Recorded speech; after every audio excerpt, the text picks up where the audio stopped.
Everybody need leads, and leads cost a lot of money. And what is the conversion, the percentage of those leads that you can convert? 1 to 3%. 1 to 3%. Why? Because every time you have a lead, you need to qualify the buyer, the seller, and you need to qualify the deal, right? Yep. A lot of times you qualify the seller wants to sell, but the deal is no good. There's no money. It's upside down. You can do nothing with it. Are you ready to bring your real estate game to the next level? My name is James Prendamano. I'm the CEO and founder of Prereal. And over the past 25 years, I've closed over $1 billion in transactional real estate. Each week, I'm meeting with outstanding investors, high-performing individuals, and visionaries operating in the real estate space. These are the people that are actually out there in the real estate game right now getting it done. This podcast aims at bringing anyone's game to the next level. This is the Prereal Podcast. Welcome, everyone, to the Prereal Podcast. We really do have a treat, a treasure, we'll say this time, because it's in alignment with the theme. We're joined today by Marcus Jacober. He is also known as the Deed Hunter. Marcus has an amazing story.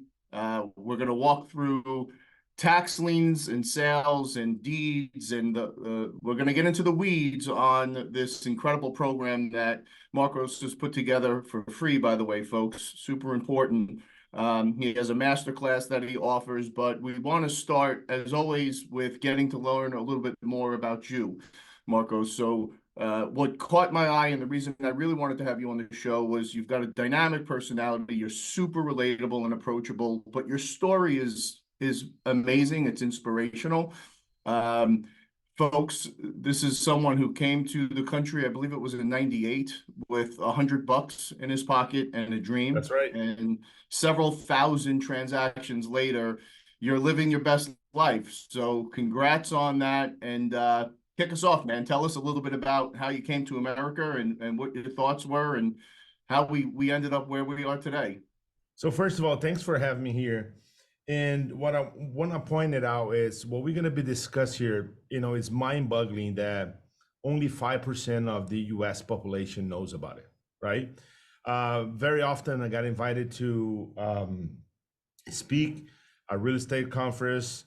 I got to meet people, they're in the business 20, 30, 40 years, and they looked at me like I have the third eye on my forehead. And it's not because I dress up like this and it was like, is that Halloween already?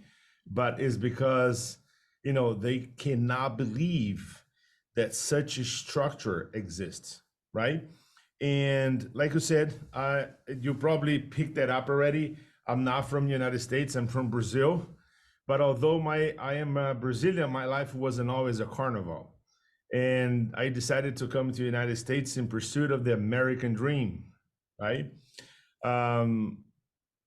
Which is something that a lot of Americans forget about it, right? This is the best country in the world for you to create wealth.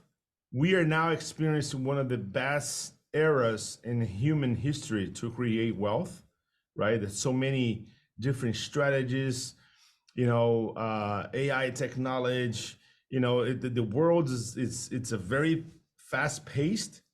And it's cool and actually interesting that people still don't remember, or they forgot, or they don't know that exist, the two oldest form of investment that ever existed in the United States. One of them we call tax liens, and the other one is tax deeds. So tax liens and tax deeds, they're being around United States since the United States wasn't a country. That concept started in the Roman Empire. Then the British picked up, then they brought to America. And those two strategies are the vehicles that allow me to rewrite my story. See, I have, when I came to US with $100 in my pocket, I had all kinds of jobs. I work in the construction, I work in the restaurants, I clean houses, I did it all. And before I became a millionaire, I was driving for a company called FEDX. You probably heard of them. So today I have a different relationship with FedEx. Instead of delivering boxes, I get checks in the mail every week. And here I am 15 years later, 4,500 transactions under my belt. I run the biggest deed hunter community in the world, which is tax liens and tax deed investors, in Portuguese, English, and Spanish. And the cheapest property that I bought, I paid $31.21. So you don't need to have a lot of money to start investing on this. And my best case scenario was a property that I paid $6,342.79, and I sold for $1.5 million. Yep. And folks, this is real, by the way. This is very real stuff. We do it. We see it. It does take a bit of a mindset shift, right? People get caught in the excuses and they get trapped. And I think it's important, before we jump into how real this is, that we talk a little bit about some of the things you touched on. So if this is the greatest time to be alive, we have torn down a lot of the old barriers, the old guard, right? There used to be the good old boys network and then everybody else. And today, through technology and the ability to connect via that technology, there's really nobody that you can't reach. Really, truly, nobody you can't reach on these silly devices that we all carry around, right? So the biggest enemy is now not the system, it's the mindset, and understanding and accepting that there are not these barriers that people tell us that exist. Of course, everybody has their own circumstance, and of course, not everybody is born on equal footing. That's not the point. The point is that the obstacles beyond that initial position in life have significantly been removed. And you do have the ability to do things like, if you do your homework, find deals that were taken back because of a $6,000 tax bill that are worth over $1 million. These are very real things, folks. So I think that's super important that we touch on that, so that folks understand your mindset's got to be right. Your why has to be right. And I wanted to spend a minute talking about that. But do you know what play against 99% of the Americans? The okay life. Right. Comfort. That we have here in this country. Comfort. Resources. Resources is the enemy of innovation.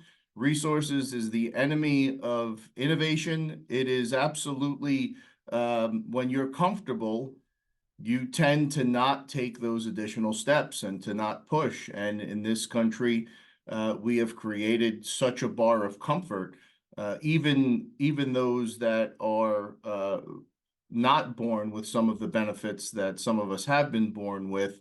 That level of discomfort is not equivalent to what it is in the rest of the world, right? Exactly. And you, coming from other parts of the world, have a better understanding of that. But getting our minds right and getting to a place where we're going to block out the noise. And people, I know it's not easy, but please listen today. It is so important.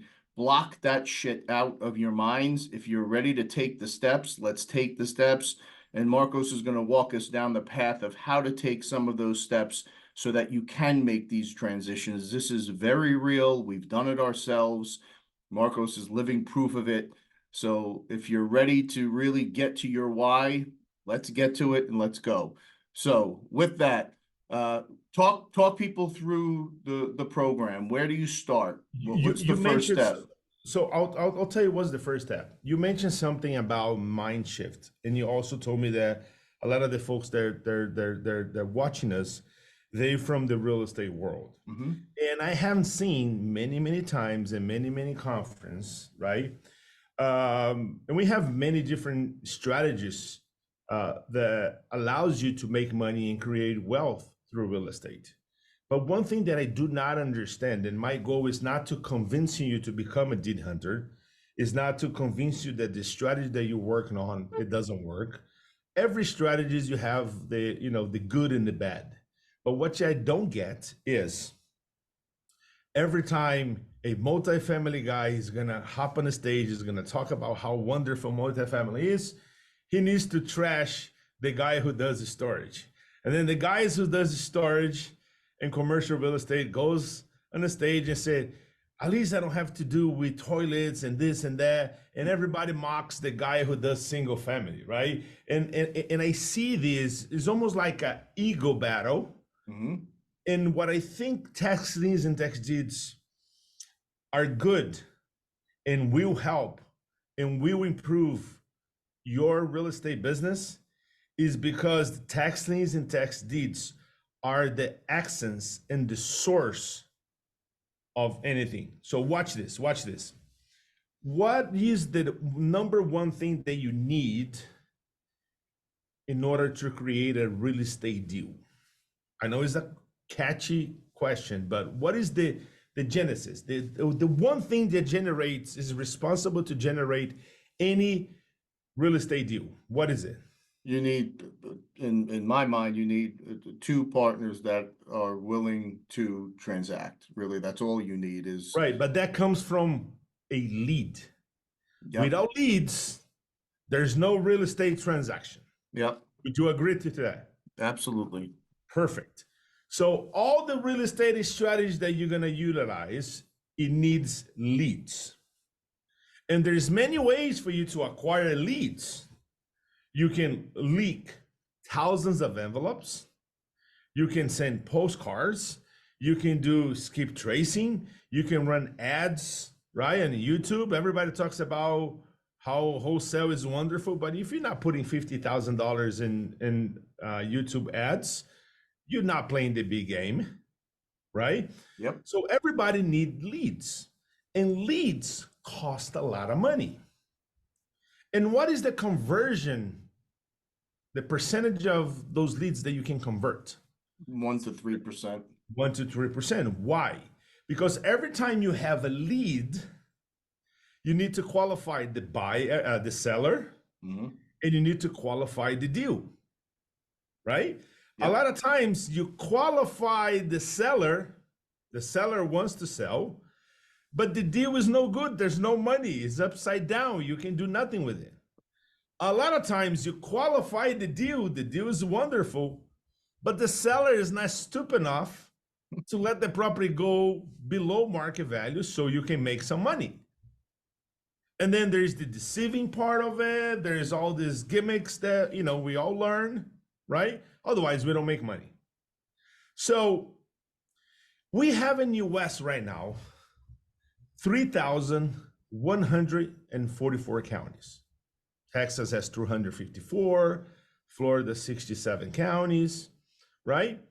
In every county in US, right at this moment, and if you're good at math or do the calculation in your head, if you're not, grab a calculator. Every county has, on average, 5,000 properties sitting on their books, waiting for someone to show up and pay the property taxes, and the county will hand you the deed of that property. So what I'm just saying is, if you take 3,144 counties, you multiply by 5,000 properties, you're going to get somewhere around 15 million properties. Listen to this very careful.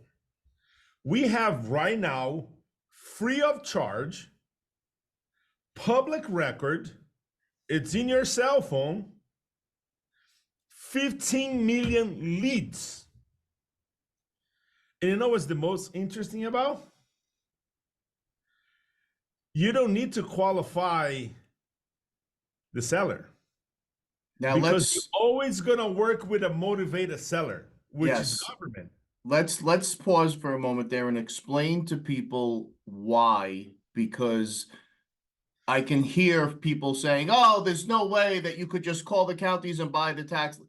You absolutely can, and let me explain to you why, folks. When a county takes over a property, they are losing the tax base. For most of these counties, that tax base, or as they call it, their tax rolls, are what keep critical services moving. Exactly. So a county does not want to take an asset back.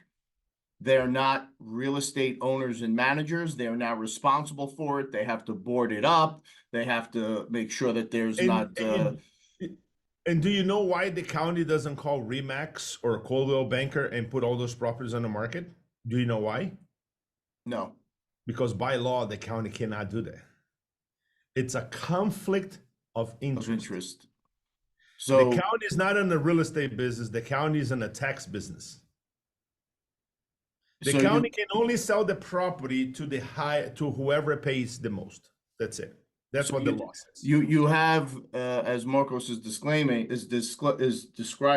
you have the hardest part to qualify, which is a seller willing to trade their property below market because they, one, don't have the traditional outlets to do it. Two, they don't have the cash or the expertise to secure these properties, manage these properties, insure these properties, and they're losing the revenue on the tax rolls. So it becomes a liability for the county. 100%. So we've now qualified this is legit, and trust me, folks, it's legit. There's What's more the to next come. step? What's the next step? So anyways, so we have all those millions of leads. And a lot of times, if you think about the premises of a real estate transaction is you buy the property and it's always the appreciation gain. Sometimes you're going to buy a discount at the bank owned foreclosure, right? So when you said about foreclosure, everybody knows about foreclosure, but they don't know there's 4 types of foreclosure. You have the bank owned foreclosure for non-payment of mortgage. You have the HOA foreclosure, but I don't know why my Zoom does that. You have the HOA foreclosure for non-payment of HOA dues. You have the tax lien tax deed foreclosure for non-payment of property taxes, and you have the regular executioner sale.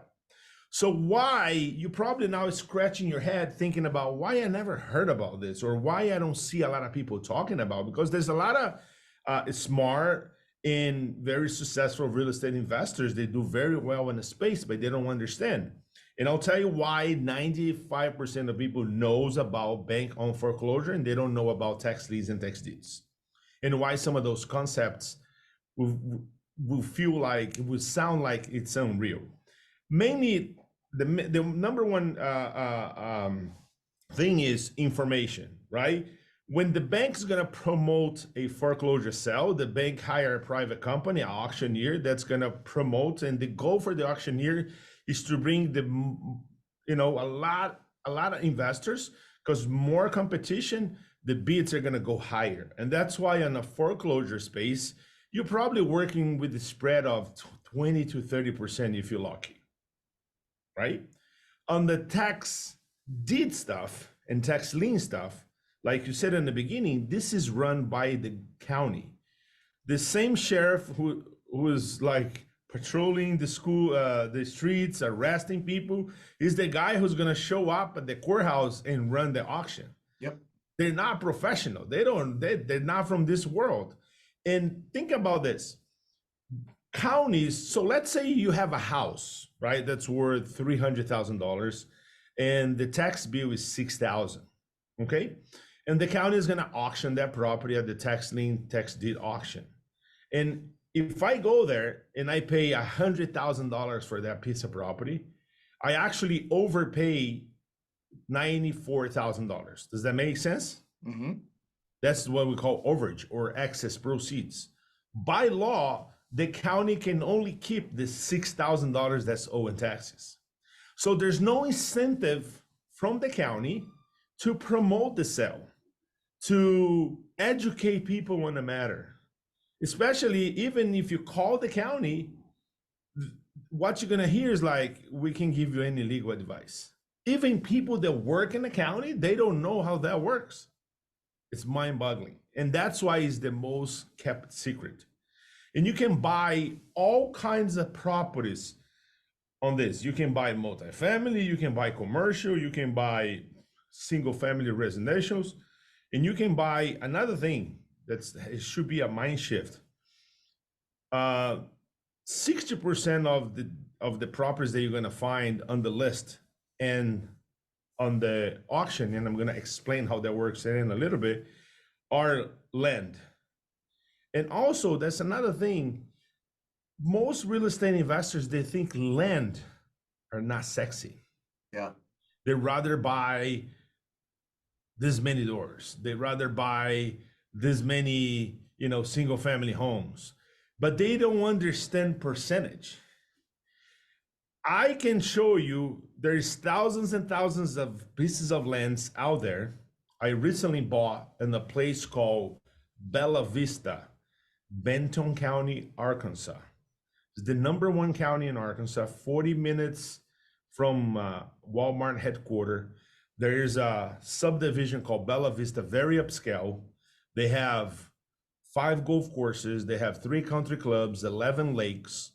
I bought 1,000 pieces of land in Bella Vista. Guess how much I pay for each one of them? I'm selling those from anywhere from $9,000 to $30,000. That's the price that I'm selling those pieces of land. Guess on average how much I pay for each one. So if I had to guess, the taxes on a piece of land like that are probably $300 or $400 a year, and they probably had to go into a year and a half, 2 years in arrears before they were taken back and offered. So I would say between $800 and $1,200 a piece. Yeah, I got at the discount because that's another thing. When the properties are sitting in the county books for that long, you can make it an offer. You could short sell it, yeah.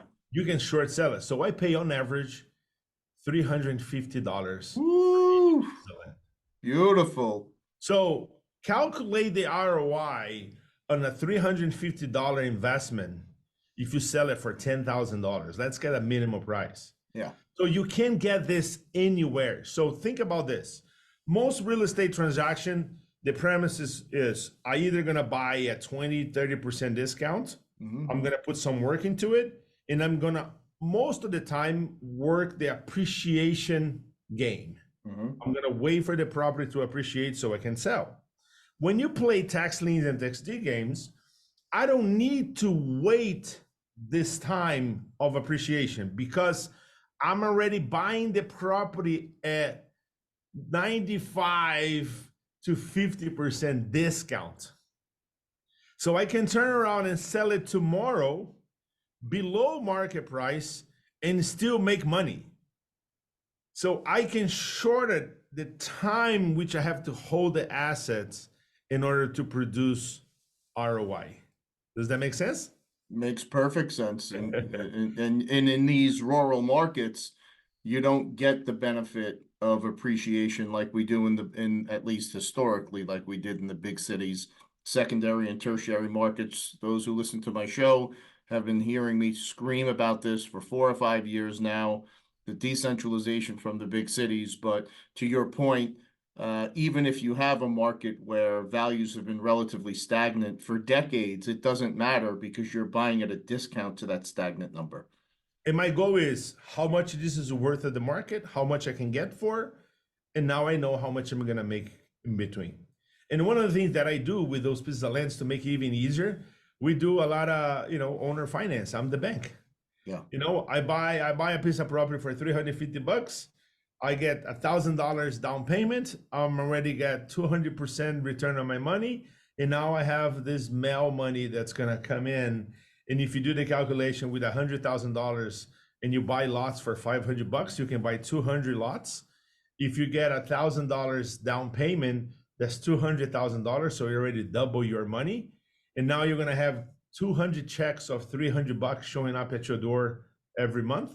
That's about $60,000 cash flow, real cash flow, right? Not the fairy tale things that we hear, right? It's real.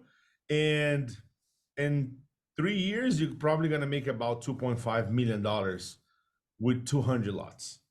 So you're going to find in the world of tax liens and tax deeds, you're going to find pieces of property that's very inexpensive. And you're going to find pieces of property like the one that was sold in Fisher Island, Miami, the most expensive zip code in probably North America, okay? There was a 7,000 square feet apartment that was sold for $2 million at auction in Miami-Dade, and it was worth $14.7 million.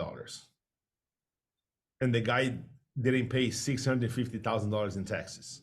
Would you like to know why? Because he was from Russia, and as soon as Russia invaded Ukraine, there was the embargo. Yep. And U.S. seized all his assets.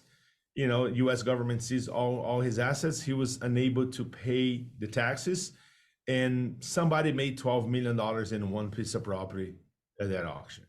So you have all kinds of pockets. But let me explain now how everything works. Make sense? Yep. I'm going to give you guys a crash course here, okay? So buckle up. Take a deep breath. All right. So think about United States map, and you divide that in half. So half of the United States, they do tax liens, and the other half, they do tax deeds. So what is the difference? So let's explain tax lien first. Tax lien is a cool way, and I know that's not the case for your audience, if you don't like real estate, that you can make anywhere from 8 to 36% return per year. So basically, Joe has a house that's worth $200,000. It has a mortgage of $160,000 and has a tax bill of $2,000.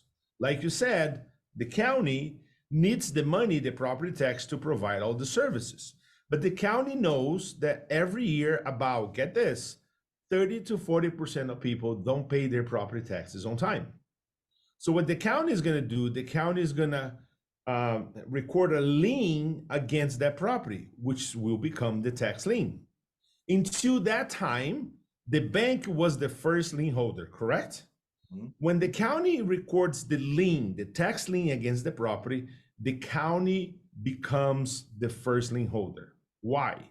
Because American law is based on English common law, and in the English common law, the queen and the king has to get paid first, mm-hmm. Right? But that's not gonna help the county, because the county needs what? Tax monies. It's money, right? So what the county is gonna do now is gonna advertise, is gonna offer that tax lien to investors like you and me. So let's say this particular state is paying 25% as a sake of example, right?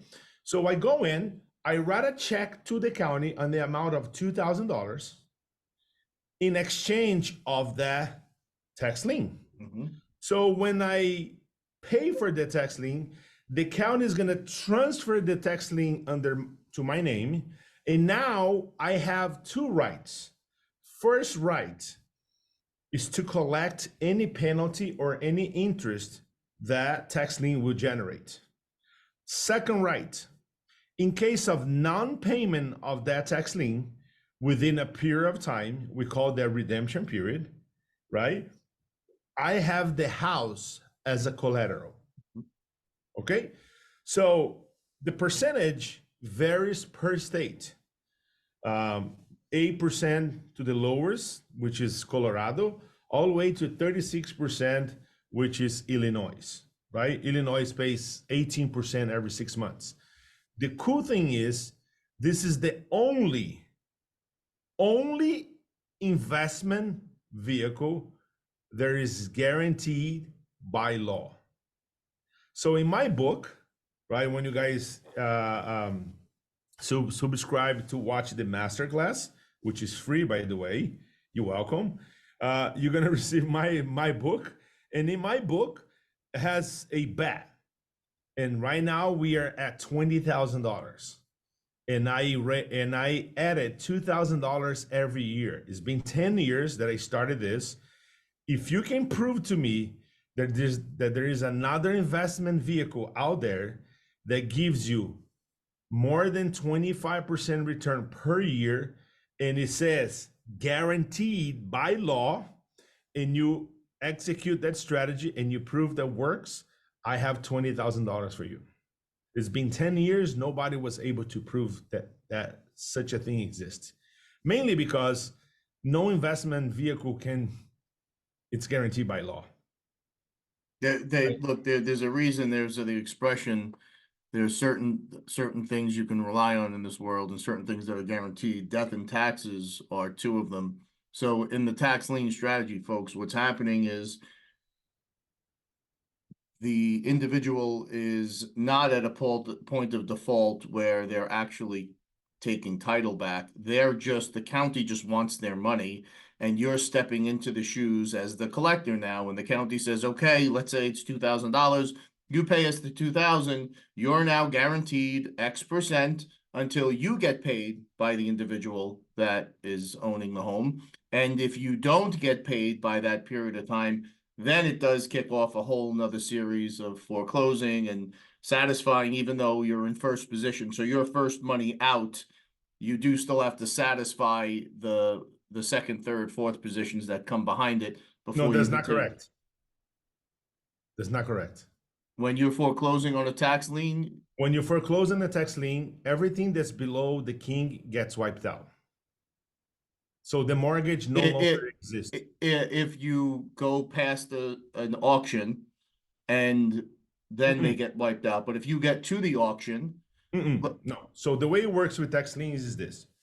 I bought the tax lien, right? So once I get the tax lien, yep, the county is going to notify the homeowner and is going to notify the bank or anybody that has financial interest in the property saying, hey guys, the deed hunter bought the tax lien. Yep. Now the clock's ticking. You guys have 12 months to make the payment. Yep. Okay. Now, if they pay on the next day, or if they pay on the last day, they're still going to pay the 25% if that state is a penalty state. And we have some states that are annualized, which is you're going to get the pro rata. Okay. So that's scenario number one. The homeowner comes and pays the tax lien. I don't have to send a letter to the homeowner.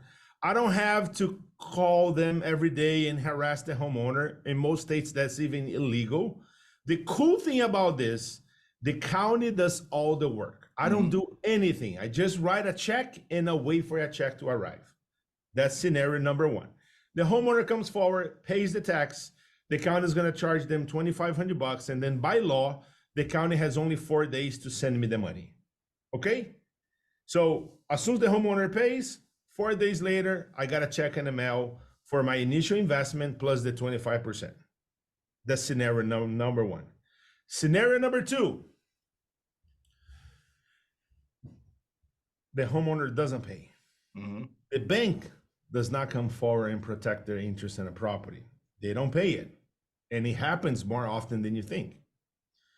So I'll call the county and I say, look, I have the tax lien number 1, 2, 3, 4, 5. The homeowner didn't pay it. I want to exercise my second right, which is get title of the property. So I'm going to fill it up something called a tax deed application. And I will now have the possibility to foreclose on the property.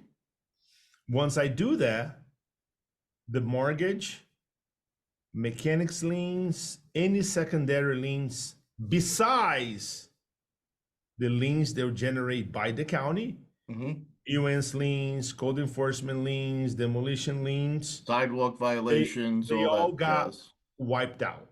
So remember on this example, the house was worth $200,000, is $160,000 mortgage. That mortgage no longer exists. And I get the property free and clear. But another thing that most people don't know. But before we move past that, let's just spend one moment there. When you're taking that second step, it's my understanding that if you want to petition to take title, money didn't come in, you've cut your check, let's say it's 12 months has come and gone, principal hasn't paid, bank hasn't paid. Now you want to take title. Is there not advertising by the county and an auction that occurs? No. So that does not occur in the tax lien. It depends. Let me tell you this. You're not entirely incorrect. Okay. So we have tax lien states. So people understand, we are going to the basics of what tax lien is. Within the tax lien states, we have variations. And we have some states that we call their hybrid states, right? Like Florida, for example. What is a hybrid state? And I'm going to speak in a language that you guys will relate it. It's a hybrid state is a state there is a tax lien, but they identify themselves as a tax deed state, if you know what I mean. I gotcha. So in Florida, and if you buy liens, I didn't try to be controversial. So if you buy liens, right, in Florida or any hybrid states, you would not get the property. Because once you apply for the deed, the county now will offer that property at a tax deed auction to another investors in which you can be part of as well. And he's going to sell off that property to satisfy the lien Right. that you have. Okay. But that's something, it's almost like an exception to the rule. Okay. Right? In any tax lien state, which is a pure tax lien state, once you buy the tax lien and there's no payment after the redemption period, you foreclosed on it, the property is yours, the mortgage is wiped out. And even when the property goes to the tax deed auction on the hybrid states, the mortgage still gets wiped out. How many tax lien states are there? I'm talking about, let's say half of the United States, about Half? 23, 25 states. Now, for you folks that are going to be coming to the master class, I have a whole series of materials that I'm going to give to you for you guys for free. I have manuals. I have something that I call, and every time I say this, it sounds funny. Please don't laugh at me. I have something that we call tax lien cheat sheet. Okay, it sounds funny when I say it. I don't. It's just like I live in Puerto Rico, and every time I tell my wife, we're talking to friends, and I tell my friends, you should come to Puerto Rico. Have beautiful beaches here. For some reason, I get in trouble with my wife. I think it's because of my accent. But anyways, on a tax lien cheat sheet, you have a list of all the states they do tax liens, and I have the percentage that they pay. I have the type of auction that they have, and I also have the redemption period for you. So it's a quick reference guide, so you don't have to go crazy. Okay, so I got everything done for you guys in the masterclass. So that's what tax lien in essence is. The cool thing is, every time there is a tax lien offering, 30 to 40% of the liens don't get invested. And they go to a list that we call OTC, or over-the-counter list. When you find an OTC, all you have to do is pay the taxes, and the county will hand the deed of the property to you. Okay? So you don't even have to wait the redemption period, because it could be that the liens be sitting there for a couple of years. The redemption period is over, it's expired.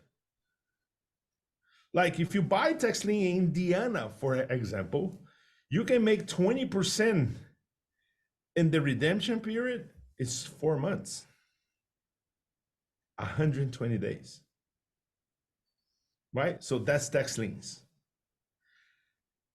And you can buy this anywhere. All you need is a computer and an internet. And you don't need to be an American citizen. You don't need to live in the United States. This is available to anybody in the world. Now, do they pay the 20% in, say, Indiana, for example? Is it prorated and it's 20%? No, it's 20% penalty. Indiana is a penalty state. You can make 20% in 4 months in Indiana. Wow. In Texas, which is a tax deed state, it's what we call a redeemable deed state. Is a tax deed state that identifies as a tax lien state. There's a lot of gender confusion in those states. You can make 25% in 6 months. Okay? So it's very intriguing. Okay? Very intriguing. Now, we talked, any questions about tax liens so far? I have to tell you, I've done a hybrid of this where we have targeted lists of folks that don't live in the state, that are behind on taxes, and you can usually make really great quick deals and pick up land. But this is fascinating stuff. And I've only done this once before on the show, where I said I will join the masterclass or the product at that time. I can't wait to do this. Like, this is right up my alley. It's a lot of fun, man. We're value add guys. This is This And is awesome. can I tell you something that's even more mind-boggling? I said, if this is so easy to do, can a 12-year-old do this? So what I did was, I did a special masterclass, a test group. I got 10 kids, ages 12 through 17, and we taught this masterclass for about 6-7 hours. And at the end, 100% of the participants, 12 to 17 years old, they all bought their first property. That's amazing. And I watched a 12-year-old girl buying a property for $272 and sold that property 4 weeks later for $12,500. Of course, the parents sign it and all, it was done in the parents' name and all that, right? Of course. But the cool thing is they did all the work,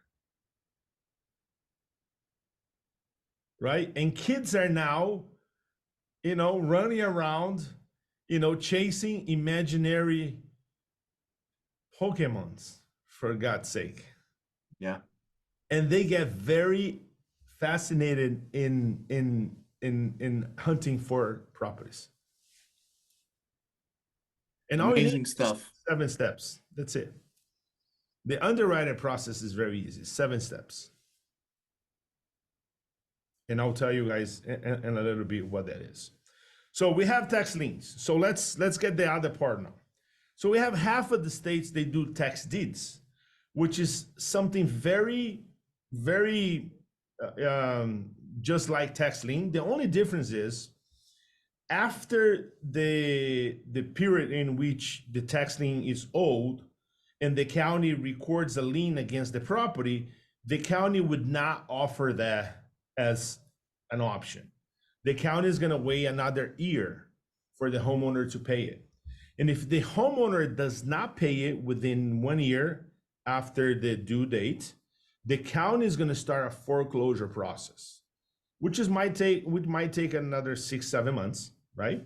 And if the homeowner up to that point did not do anything, the property is going to be offered at auction, okay, to the highest bidder. And then you show up at the auction, or you do an online auction, and you bid, and if you are the guy who wants to pay the most, you got a award, you're going to receive the deed of that property. After that, the mortgage is wiped out, and you can turn around, sell it, rent it, refinance it. You can do whatever you want with the property. The biggest difference between tax liens and tax deeds is when you invest in tax lien, you're not buying the property. You're buying the debt. And if you're going to get paid, you have the property as a collateral. It's almost like you go Monday, you go to your bank branch, and you're going to have a conversation with your manager. And you're going to say to your manager, here, I'm going to give you $2,000. You're going to pay me 25% interest. You have 1 year to pay me back. And if you don't pay me, I own this branch. Yep. That's exactly what tax liens is. Yep. Okay. On the tax deed side, you are buying the property. Those are the distinctions. Now, every time there is a tax deed auction, we also have properties that are leftovers. So when you don't buy, when the county does not sell that property at auction, which is more common than you think, and for many reasons, could be that the property is a piece of crap, is worthless, but there's a lot of good properties in there. That's where I found this property that I sold for $1.5 million. It was sitting in the county list for 20 years. Wow. 20, right? It goes to a list. And then you access that list, you write a check for the back taxes, and the county will give you a deed. And in most cases, you can offer anywhere from 25 to 19% below what's owed, and the county will accept your offer. Now, there's a whole nother science, I'm sure, to identifying counties you want to do business in, states you want to do business in, and then how do you take this real estate and actually put it to work on the back end. and I can keep you here for hours. Your master class is offered at certain time slots, or is it something you download? How does that work? No, I do the masterclass live. I have a recorded version of it. You guys are welcome to have it. I didn't even have no idea how that's going to be offered, but it's going to be a link somewhere in here. But I love this thing so much that, contrary to what my team thinks that I should be doing, I like to join and teach people live. That's Because amazing. I have this interaction. This is my hobby. Like speaking about, it's about the concept is my hobby. That's what I like. I enjoy to do it. So most likely we have that recorded, but most likely when you sign up, you're gonna have opportunity to do it with me at some point. Do you know when the next master class is? Is it set yet? I will not know.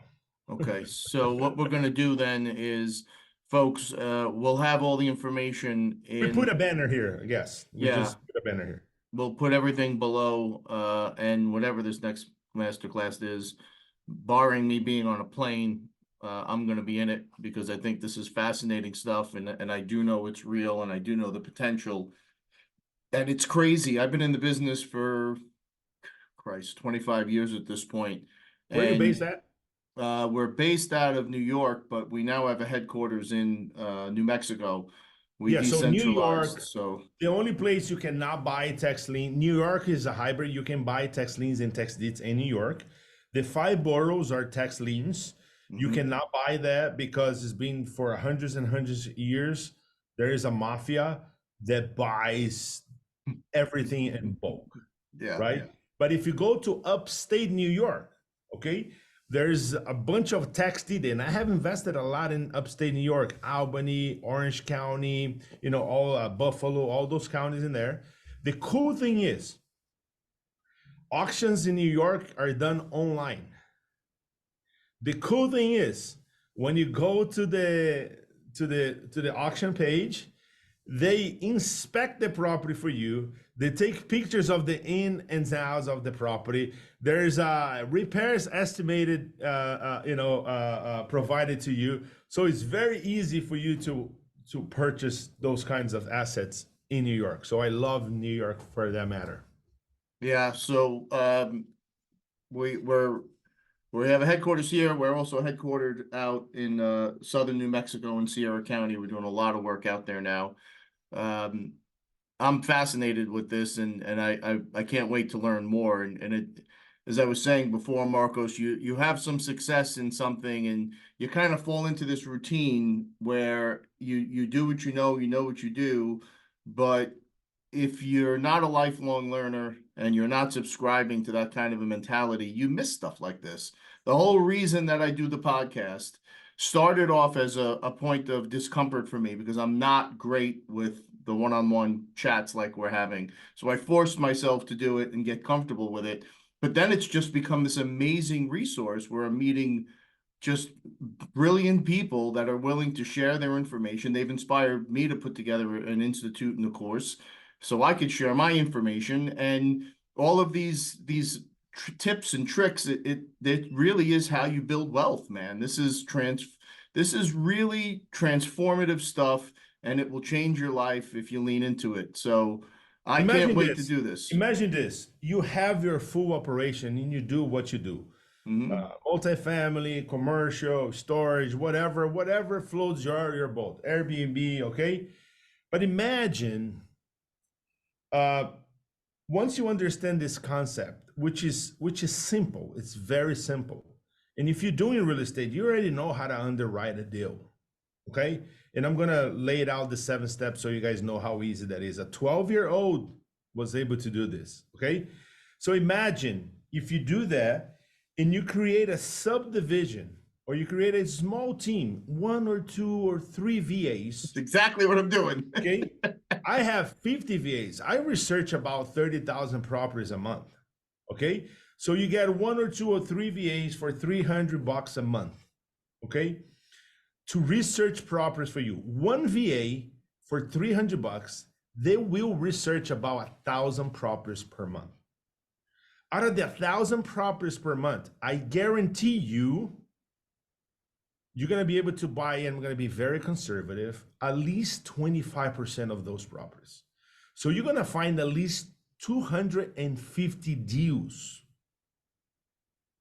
And if you do that consecutively for 12 months, that's going to be at the end of the day, at the end of the year, an extra couple of $1 million in your operation. And I do not care how much money you have to invest, because you know what? Correct me if I'm wrong. You could have zero money, but once you find the deal, the money appears. Always. That is lesson number 1, 2, 3, 4, and 5 that gets in the way of folks. They believe you need money to do deals. You don't. You need deals, and the smart investors and the smart money need people with deals far more than they need access to that capital. That's a fact. 100%. Imagine if you take a percentage of your budget for finding leads and you build a team that's going to scrap all the data that you have in the counties, 15 million properties. And by the way, do you know how many properties enters the system every year? If I had to guess, I would say probably 5 or 6 million. Well, it's a little bit less than that. It's about 1.4 million properties comes to the cycle every year. So 1.4%, there's 15 million in the system, you said now, right? Mm-hmm. So I guess those are leftovers, right? It's 1.4 million new properties that gets auctioned off every day, every year in US. so that's out of the 30 or 40% that don't get picked up, that then drop down to this next level where they're ready for disposition. It's fascinating. And if you consider a price, a median ticket price for each property, let's say $15,000 to be very, very conservative, you need right now about $290 billion to buy all the properties that are available on the county inventories right now. Wow. But wait, that's more. There's also a thing called land banks. Have you heard of them? No. There's about 180 land banks in US. 180. Land banks are government branches that were created with the one goal to promote and get those properties moved out of the county books, right? And there's land banks that you can buy properties for $1. And you know, one very simple strategy that we use that your kids can do when they doing the research. Let's say we locate a property that has like an empty lot, right? It's an empty lot, but it has a house here and a house here. Mhm. So what we do is, before we even write a check to the county, we write a letter to this neighbor and then write a letter to this neighbor. Say, hey, would you like to have a bigger backyard? Yep. Would you like to have extra, equity added overnight to your property? I'm willing to sell this land for you. You just give me $500 down, $200 a month is yours. Yep. And in 75% of the time they say yes. It's just sitting, it's money that's just sitting there. It's brilliant, man. This is a brilliant strategy. So we're rushing up here against an hour. You mentioned 7 that long? steps. Okay, Yeah. let's go to the 7 steps. Let's hit the 7 steps. How do you find the properties? You're gonna research, thinking about the county that you want to start it. You're gonna research the tax office or assessor's office or controller's office. It's where you're gonna find the information about the auction, about the list, and also about the rules. What is the process for me to buy properties in that particular county? And every county is different. That's what's the beautiful about this business, right? No county is like other county. The state has the statute, which dictates if it's a tax lien or tax deed or whatever, but it's up to the county to decide what is the process, what they're gonna do to sell those assets, and it varies, okay? So tax office. If you were on the New England states, That's done by the municipality or township, not the county. So if you're confused about, just find out what is the branch that's responsible for collecting property taxes, and that's where you're gonna find the information. So number one, tax office, I need to find the what, the list, the how, the who, and the when. When there's an auction, when can I buy properties, so far, so on. After you get the list of properties, right?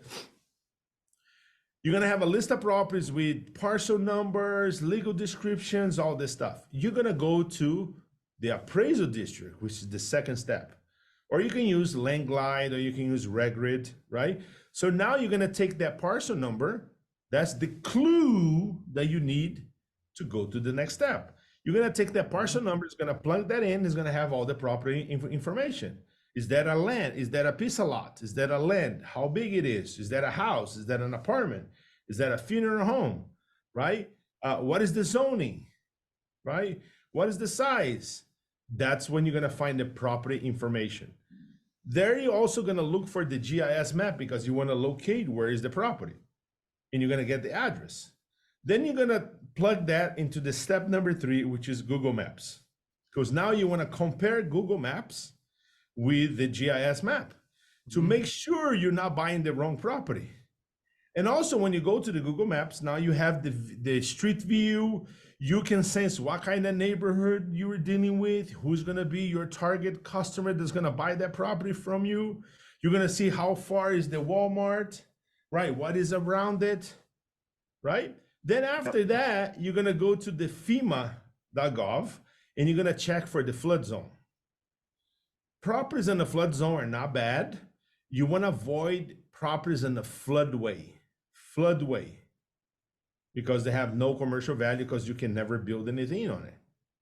So as you can see, by doing this method, you are eliminating 98% of the risk, right? Next thing, step number 5, you're gonna go to Zillow, Realtor, Trulia, PropStream. You're gonna figure out what is the market value, how much this thing is worth, how much I can get for it. Now you already know, is that a deal or this is a no deal, right? How much money can I make on this, right? Then you go to step number 6. You're gonna go to the clerk's office. You're gonna put the owner name in there, and you're gonna see what's up. Is this person dead? Is this person alive? Do we have any other liens that I'm not aware of? Do you have any, not that those things worry me, because the best way to clean a title on a property is putting that property through a tax deed auction, because most of that crap gets wiped out. But I want to make sure, like, is that a demolition lien, that those don't fall off, right? I still have to pay. Is that a nuance liens? Is that a code enforcement liens? Those things I still have to pay, and I have to deduct that. I have to add those to my acquisition cost. So it's gonna dictate up to how much I'm gonna pay for that property, therefore how much money I'm gonna make. And then the step number 7, and that's the most important one. You have to take a picture of the property, or you have to visit the property, or have somebody to go there, because you wanna make sure the property is there. Buying a property without taking the pictures or having somebody looked at it is equivalent of marrying somebody based on their Tinder profile picture. And if you've been in a blind date before, it could go wrong. But Marcos, how am I gonna buy property in Kansas City? I live in Florida. If I need the picture, would you like to know? I'm gonna give you one strategy. You're gonna wake up in the morning, you're gonna grab your phone, you're gonna go to your favorite app, DoorDash, Uber Eats, whatever that is. You order a number 1 with a large fries. You put the property address to be delivered the food. When the driver gets there, they're not gonna find you. He's gonna send you a message, and you're gonna say, "Just kidding. You can keep the food. Here's $10. Can you send a picture of that property for me, please?" That's all I need. This is fascinating. This is fascinating. And also you can partner up with realtors across US and they can become your partner and they can do that work for you. Yeah, there's so many tools today. I mean, mobile notaries, there's mobile everything now. You can find folks to do this stuff for you um, relatively easily, especially if you're going to put level of concentration into a county or two or three. It becomes easier to get to scale. So, folks, we're going to put the information. Marcos, my folks will be in touch to get the date because I want to make sure that that information is available Please. in the description below. I'm doing such a bad job here. I don't even know when the masterclass is gonna be. No, you're doing an amazing job. You're focused And on all the right follow my stuff. Instagram, please, because there's a ton of free content on my Instagram at the Did Hunter World, at the Did Hunter World on Instagram, also on TikTok. I drop a lot of content in there, and I'm pretty sure we're gonna have that information available. It's gonna be the best free thing that you guys ever experienced. We're gonna give you manuals, we're gonna give you maps, we're gonna give cheat sheets, we're gonna give you the whole material. So you're like, I cannot believe this is free. And it's not only quality, folks, it's super approachable content. Definitely a great follow. If people want to contact you, what's the best way to reach you or reach your organization? Okay, you guys, I don't mind giving my personal number. You guys can call me 832-948-2464. You can send me an email at marcos@didhunter.com or send me a direct on Instagram. The Did Hunter World. Do you want us to put that number on the show? And don't bother me. My wife is like, you're crazy. You give your phone number to strangers. I said, I don't have to answer when they call. I love it. We have to meet. I want to meet you at some point. This was a lot of fun, man. Why are you afraid to give your phone number, man? You don't have to answer. Yep, you're absolutely right. I learned that from Bradley, a good friend of mine. Bradley was like, just dude, Marcos, don't be afraid to give your number to anybody. You know, you don't have to answer. As I said before we started the recording, I thought you were super authentic. I love your content. I couldn't wait to get you on. This has been an absolute treat for me. And you can bet your ass you'll see me in your masterclass. It's going to be an honor to be able to serve you, man. It's going to be honest. This has been an absolute pleasure, Marcos. Thank you so much. Thank you. Folks, here he is, the Deed Hunter. As always, everyone, please stay safe.